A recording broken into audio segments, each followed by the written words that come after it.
သူတို့အိမ်ရှိကလမ်းသွဲလေးရဲ့တစ်ပင်ရိတ်ကခုံကလေးရဲ့အကြည့်တွေပြုံးတွေချိတ်ဆက်ဘူးတဲ့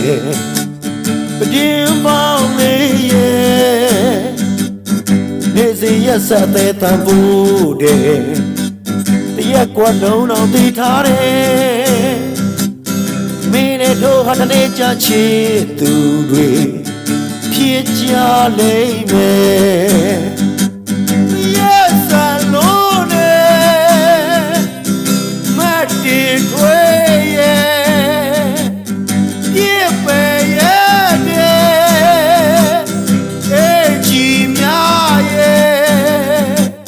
အချစ်ကိုနားမလဲဝေးရီမို့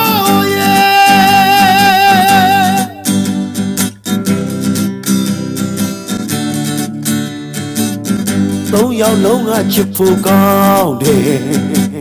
တယောက်တော့ထိမဲ့ချိန်ရင်ကွယ်တမျိုးစီလာတဲ့အညီမတွေအရွေးရခဲ့တယ်သတိအဝမ်းမို့ရှုံးကခါတယ်မိမများချင်နာမဲ့တယ်ချစ်တတ်လုံးသူတဲ့ကိုခွဲတယ်ငါတွန်းရအောင်ပဲ